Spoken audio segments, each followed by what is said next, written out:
ভাইরে ভাই, সবাই পায় বয়স্ক ভাতা আর আমাকে দেওয়া লাগবে আইলসা ভাতা। এই আইলসামির কারণে আমার ঘরে যে পোকা মাকড় কত কিছুতে বাসা বাঁধছে আমি নিজেও জানি না। ঘর আমার, কিন্তু বাসা বাইদা রয়েছে অন্য কেউ। সংসারের মধ্যে কেন জানি আমার একবারে মনই নাই। আমার মনে হয় মনের মধ্যে ফেম ঢুকছে, ফেম করার লেগে মন আনসান আনসান করতেছে।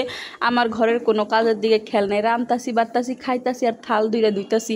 এই যে আমার ঘরের যে অবস্থা, আমার তো কোনো খাল নাই, খাল কই গেছে আমি নিজেও জানি না। তাই হঠাৎ করে আমার মনে হইলো যে আমার খালগুলো একটু বালা করে আনি, ঘরের মধ্যে খামু দামু আর মোবাইল টিপলে তৈব না। আমার জামাই যদি আমারে জানে যে আমার ঘরের মধ্যে এত ছাতা পরিয়া দিছে, তা আমার না দূরে ফিরাইবো। আলের লেগে চিন্তা করলাম ঘরের মধ্যে যেহেতু কেউ থাকে না, আমি একলাই থাই, আমার ঘর আমারই পরিষ্কার করা লাগবো। তার লাগিয়ে এই যে কামে লাগিয়া ফুরছি।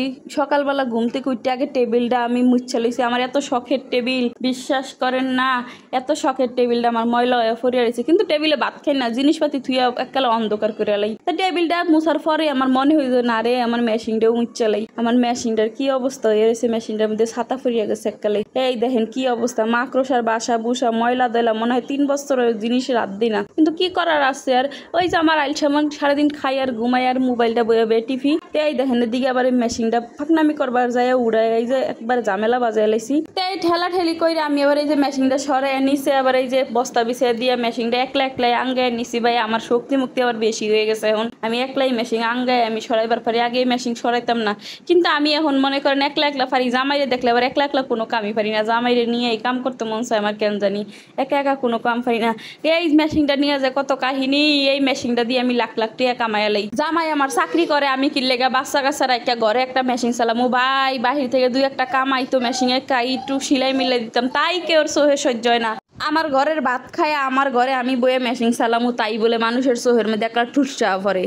মানুষরা নিয়ে মানুষ হিংসামি করে, কিন্তু এত হিংসামি করে আগে জানাই ছিল না। এই আশেপাশের মানুষগুলো না দেখলে আমি বুঝতেই পারতাম না। যাই হোক, মানুষের মনে হিংসা দিয়া কি আমারে কখনো থামায় রাখতে পারবো? আমার রিজিকে যা আছে তা আইবই।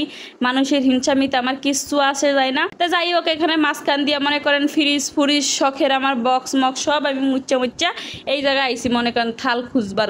সৈতল ঝাড়ু দিবার যায় দেখি যে একটা থাল করে রয়েছে আমার মায়ের। ওই থালটা আমি পরিষ্কার করে লাইছি। আজকে কামে লাগছি, কাম আর শেষ হইব না।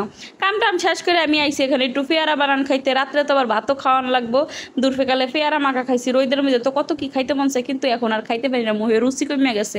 তারপরে এই যে বিকালবেলা রান্না করতে আইসি, রান্না করছি এখানে মনে করেন বড় সিলভার কাপ মাছ দিয়ে আর কাঁচকলা দিয়ে ঝোল করছি, সাথে 2টা আলুও দিছি। আলু ছাড়া আবার আমি সহে কিছুই দেই না। আর এদিকে এই যে আমার শখের কই মাছের পাতুরি রান্না করছি। কি বলবো, আজকে রান্না বাড়া খাওয়া দাওয়া সেই জমজমাট হয়েছে। আমার তো পুরো একবার ফরান ভরিয়া গেছে। যাই হোক, আজকের ভিডিও পর্যন্ত সবাই ভালো থাকবেন, ভালোবাসার মানুষরা। ভিডিওটা অবশ্যই একটা লাইক কমেন্ট করে দিয়া যাবেন।